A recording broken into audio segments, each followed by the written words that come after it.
Bonjour chez vous, bienvenue pour cette 10e de cette semaine j'ai vu. Vous connaissez le principe, je donne mon avis sur quelques films accompagné de ma note sur 20. C'est parti les enfants.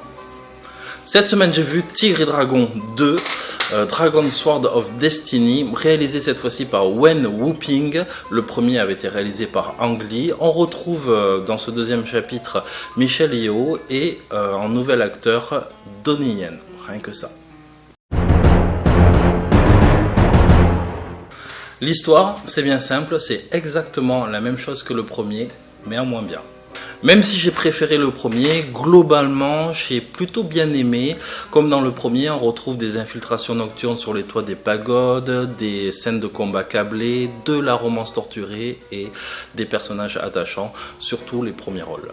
Si on regarde de plus près la filmographie de Wen Wuoping, on s'apercevra très vite qu'il n'est pas très connu pour la subtilité de ses scénarios, mais plus pour la chorégraphie des scènes de combat. Et pour ceux qui ne le savent pas, c'est le chorégraphe de la trilogie Matrix.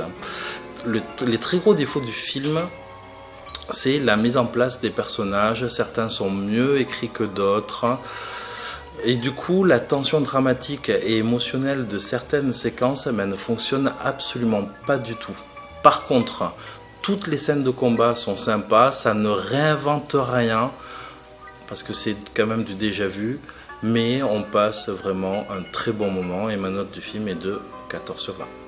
Cette semaine, j'ai vu Lolo, réalisé par Julie Delpy avec Danny Boone, Vincent Coste et l'excellente Karine Viard. Julie Delpy est une très bonne comédienne, mais par-dessus tout, quand on regarde sa filmographie en tant que réalisatrice, c'est une valeur sûre du cinéma français. Et Lolo est une sacrée bonne surprise, oui, avec Danny Boone, à ranger à côté du prénom. Les dialogues sont crus, sont percutants. Danny Boone, pour une fois, est excellent. Normal, quand on est bien dirigé par un réalisateur, il n'y a pas de raison. Vincent Coste joue un parfait rôle de connard et pour les peu de scènes avec Karine Viard, elles sont tout simplement succulentes. Lolo, c'est une sacrée bonne surprise et ça vaut bien un 16 sur 20. Cette semaine, j'ai vu Deadpool réalisé par Tim Miller avec Ryan Reynolds, Morena Baccarin. Après avoir lu quelques comics sans être un spécialiste non plus, je énumérerai les plus et les moins du film, très vite fait. Mais avant tout, je tiens à dire que le personnage de Deadpool est le plus cool et le plus badass de l'univers Marvel et personne ne viendra me contredire, je pense. Et putain, qu'est-ce que ça fait du bien d'avoir un personnage comme celui de Deadpool adapté au cinéma en étant aussi transgressive qui brise tous les codes. Pour les côtés positifs, l'humour, le montage du film, la grande performance de Ryan Reynolds. Sans lui, le film Deadpool ne serait pas ce qu'il est, donc vraiment bravo à lui pour cette très bonne adaptation. Les références à la culture geek et les blagues de cul qui sont extrêmement drôles. Pour les côtés négatifs, je vais dire que la réalisation ne casse pas des briques, mais ça reste quand même efficace. Pour le deuxième volet de Deadpool, ce serait bien d'insuffler tous les côtés positifs avec plus de complexité dans le scénario, parce qu'il faut dire que dans celui-là, au niveau scénario, ça reste quand même très léger, mais l'ensemble est un très bon divertissement et vous l'aurez compris, Deadpool j'ai beaucoup aimé, même si je trouve que c'est pas le meilleur film de super-héros qui existe. Ma note du film est de 17 sur 20. Cette semaine, j'ai vu Trumbo, réalisé par Jay Roach, avec Bryan Cranston, Diane Lane, John Goodman, Hélène Mirren et l'excellente Elle Fanning. Tiré d'une histoire vraie, l'histoire se déroule dans le Hollywood des années 40. Dalton Trumbo est interdit d'exercer sa profession scénariste car il est victime du macartisme. La première chose qui frappe en ressortant du film, c'est vraiment la très grande interprétation de Bryan Cranston. Pas pour rien qu'il était nominé aux Oscars en tant que meilleur acteur. Ce mec-là, c'est absolument tout joué. De la série Malcolm à la série Breaking Bad, jusqu'à ce film, il est tout simplement extraordinaire. Ici, il campe donc un rôle d'un scénariste génial. Je rappelle que c'est tiré d'une histoire vraie. Et il va affronter le macartisme avec beaucoup de brio. Et en même temps, on va le voir évoluer avec sa famille. Et d'un autre côté, comment il va faire pour rester, pour avoir quand même un pied dans le Hollywood des années 40 qu'il avait mis sur la liste noire. Donc, c'est un rôle absolument fort, drôle, sarcastique et aimant. C'est un personnage absolument attachant. Au bout de 5 minutes, on est complètement plongé dedans. Le regard que pose Jay Roach sur le personnage de Dalton Trumbo est absolument fluide grâce à sa mise en scène et son montage intelligent, naviguant entre les combats politiques et la vie de famille. Dalton Trumbo est une œuvre absolument passionnante et c'est surtout un hommage vibrant au cinéma d'antan. Et pour les amoureux du 7e art, ce film est vraiment fait pour vous. Donc, vous l'avez compris, Dalton Trumbo est un excellent film. Je me suis absolument régalé et pourtant, j'aime pas les biopics. Mais là, je me suis fait cueillir et ça fait du bien. Le film passe finger in the noise. C'est vraiment du très très beau cinéma et bien sûr brillamment, je le répète encore une fois, interprété par Bryan Cranston et ma note est de 18 sur 20.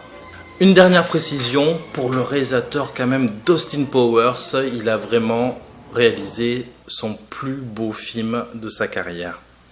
Donc Dalton Trumbo qui a déjà existé en tant que scénariste et réalisateur, il a fait un film absolument incroyable, extraordinaire, qui est pour moi un des meilleurs films de guerre, un huis clos qui s'appelle Johnny Got His Gun, et si vous ne l'avez pas vu, il faut absolument que vous vous jetiez dessus car ce film vous en ressortirez vraiment, mais vraiment pas indemne. Donc retenez bien Johnny Got His Gun et Dalton Trumbo, allez le voir au cinéma. Cette semaine j'ai vu Mais qu'avez-vous fait à Solange? J'adore le titre. C'est le vieux film de la semaine réalisé en 1972 par Massimo Dalia Mano. C'est un giallo avec Fabien Testi et la sublimissime, trop belle, trop haute, trop bonasse et à chaque fois que je la vois je bave, c'est Christina Galbo et Karine Ball. L'histoire. Un professeur qui travaille dans une école de jeunes filles, le Gros Vénard, a une liaison avec une de ses élèves. Lors d'une escapade amoureuse au bord d'un lac, la jeune fille, jouée par la trop mignonne, trop haute, trop charmante Christina Galbo, croit apercevoir un homme en noir avec un couteau, poursuivant une jeune femme. Le lendemain, ils apprennent avec horreur que sur le même lieu, un meurtre sadique a été commis. Si le film ne suit pas tous les codes du giallo, surtout pour le côté horrifique, même si les meurtres restent quand même d'une très grande cruauté, le réalisateur privilégie en priorité l'enquête qui est absolument passionnante et fascinante. Deux choses à reprocher au film. Quelques acteurs en surjeu, quelques dialogues simplistes, mais excepté cela, l'enquête se révèle être absolument captivante jusqu'à un twist final absolument déroutant. Et bien sûr, la mise en scène est vraiment... Moi j'adore tous les giallos, j'adore comment c'est mis en scène avec ces plans qui est propre au code du giallo, c'est absolument fabuleux. Vraiment, je suis un très très grand fan, surtout que le film est accompagné de la musique d'Ennio Morricone. C'est un vieux film mais qui se regarde finger in the noise comme si c'était un film d'aujourd'hui, et même c'est un thriller qui vaut bien des thrillers d'aujourd'hui. Donc je vous invite à vous plonger dans cette histoire macabre de mais qu'avez-vous fait à Solange? Et en plus, le titre est excellent parce que tout le long du film, pendant 1 heure de film, je disais mais pourquoi Solange? Pourquoi Solange? Elle est où Solange dans le film? Et en fait, on comprend le titre du film à partir de 1h30 de film. C'était presque 20 minutes avant la fin et c'est absolument incroyable. Donc, jetez-vous dessus, il est vraiment fabuleux ce film et ma note est de 17 sur 20. Cette semaine, j'ai vu Burying the Ex, réalisé par Joe Dante, le papa de Gremlins, avec Anton Yelchin et les très très jolies actrices Ashley Greene et Alexandra Daddario. Fatality. Max est un gros geek qui vient de perdre sa jolie copine blonde incarnée par Ashley Greene dans un accident. Et peu de temps après, il va rencontrer une jolie brune incarnée par Alexandra Daddario, avec qui il a beaucoup plus d'affinité geek. Mais seulement Ashley Greene revient dans le monde des vivants sous la forme d'un mort-vivant, d'une mort-vivante, plus possessive et plus jalouse que jamais. Elle va re-rentrer dans la vie de Max. Ce film n'est pas une catastrophe, ce film est une putain de déception. Pourquoi une putain de déception? Parce que c'est réalisé par Joe Dante. Et Joe Dante, c'est le papa de Gremlins, c'est le papa de Small Soldiers, de Piranha et de l'excellent L'Aventure intérieure.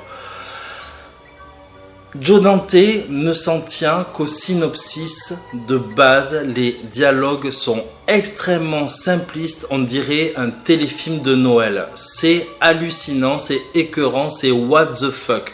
Mais le pire de tout ça, c'est les 3 acteurs qui plombent littéralement le film en jouant scandaleusement faux.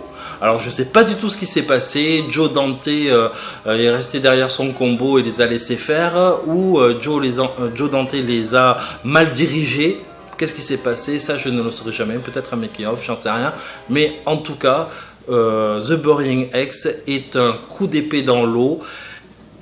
Est-ce que c'est une erreur de parcours? Je l'espère. Et j'espère que pour son prochain film, son scénario sera beaucoup mieux travaillé, beaucoup plus fun, beaucoup plus jouissif, comme il savait faire avant, et aussi de s'entourer de comédiens expérimentés. Alors même si Ashley Greene et Alexandra Daddario sont très très jolies, alors je dis pas qu'elles n'ont pas de talent, mais alors là sur ce film, c'est scandaleux. Voilà. Donc c'est pas une catastrophe, c'est une grande déception. Et cette grande déception lui vaut un 6 sur 20. Cette semaine, j'ai vu Room, réalisé par Lenny Abrahamson, avec Brie Larson, fraîchement oscarisée comme meilleure actrice, et Jack Tremblay. Une mère et son fils, qui n'a jamais connu l'extérieur, sont retenus prisonniers dans une chambre très petite, très glauque, et sont prisonniers d'un fou furieux depuis plusieurs années. Un jour, elle décide de s'enfuir. Le film est séparé en 2 parties bien distinctes. La première partie est un huis clos angoissant, fascinant, et la deuxième se révèle tout aussi passionnante, mais avec un poil de longueur. Le gros plus du film, c'est Jack Tremblay. Qui est Jack Tremblay? C'est un petit acteur qui doit avoir 6 ou 7 ans, j'en sais rien. Un inconnu au bataillon qui atomise littéralement la prestation de Brie Larson. Je ne comprends pas pourquoi il n'a pas eu de nomination aux Oscars en tant que meilleur acteur ou en tant que meilleur acteur dans un second rôle. Il est tout simplement époustouflant. Donc, pour revenir au film, le film mêle habilement le thriller et le drame introspectif. C'est une jolie surprise, c'est un film à voir et ma note est de 15 sur 20. Cette semaine, j'ai vu Subura de Stefano Salimo avec Pier Francesco Favio et Elio Germano. Le film se déroule sur 7 jours où est impliqué la politique, le Vatican et la mafia. Tout commence dans une chambre d'hôtel où un politique se paye 2 putes, ils vont baiser toute la nuit, se droguer à foison et au petit matin, une pute meurt. Tout commence à partir de là. Putain que ça fait du bien de voir un aussi bon film, un film de mafia pur et dur et réaliste. Par les créateurs de Gomorrah, Suburra est encore mieux que tout. Donc le réalisateur distille brillamment les destins croisés des nombreux personnages qui gravitent autour des personnages principaux et c'est juste une merveille. Violent, cru, sexuel, Suburra est un très grand film de mafia, injustement mésestimé ou passé comme ça à la trappe. Il faut absolument voir ce film, il est tout simplement génial, je me suis régalé et je lui donne une note de 18/20. Cette semaine j'ai vu un autre vieux film et vous allez comprendre pourquoi. Le Convoi sauvage réalisé par John Huston avec l'excellent Richard Harris. Au 19e siècle, un trappeur est laissé pour mort après avoir été blessé par un ours. Il va essayer de tenter de survivre dans la nature et de se venger de ses ex-compagnons. Le sujet vous dit quelque chose? Non, vous ne rêvez pas, c'est exactement la même histoire que The Revenant. Vous retrouverez les mêmes scènes, les mêmes plans, la même histoire avec un bad guy peut-être mieux écrit et une fin plus ouverte. Vous retrouverez bien entendu la fameuse scène culte de l'ours, moins bien réalisée c'est sûr car c'est un vieux film, mais tout de même vous allez avoir les mêmes thèmes, la rédemption, la relation avec les Indiens, les questions christiques et comme allié ou ennemi la nature, tout ça y est dans le Convoi sauvage. Vous avez compris, The Revenant est un copier-coller du Convoi sauvage, ça n'enlève absolument rien à sa très grande mise en scène et la performance de Tom Hardy et de Leonardo DiCaprio, mais le Convoi sauvage est l'œuvre originale, il fallait le souligner tout simplement. C'est une œuvre singulière, violente, une œuvre rare et qu'on doit absolument voir et ma note est de 18/20. Cette semaine, j'ai vu Extinction, réalisé par Miguel Ángel Bibas avec Matthew Fox et Quinn McCaughan. Le monde est infesté de morts-vivants, mais une période glaciaire va arriver et tous les éradiquer. Quelques années plus tard, l'histoire se centre sur 3 personnages qui sont reclus dans une zone désaffectée, mais quelque chose va les attaquer. Sur le papier, le scénario est génial, mais le film est véritablement en dents de scie. Le problème vient du montage et de la réalisation. Des idées foisonnent dans ce film, l'idée du climat, de la réflexion sur l'évolution des espèces, les effets spéciaux, sont vraiment bien sympas et le film aurait pu être grandiose s'il avait été dans les mains d'un réalisateur de talent. L'idée, c'est comme si vous confiez une pièce de Shakespeare à adapter à Kev Adams. Moi, je plaisante un petit peu, mais c'est un peu l'idée. Donc voilà, un très grand dommage. Le film est tout à fait regardable, mais on est passé à côté de quelque chose de très grand. Ma note du film est de 12/20. Merci d'avoir regardé cette vidéo. Si vous avez aimé, likez, partagez, abonnez-vous à ma chaîne si ce n'est pas déjà fait. On se donne rendez-vous la semaine prochaine pour un autre Cette semaine j'ai vu. En attendant, bonjour chez vous.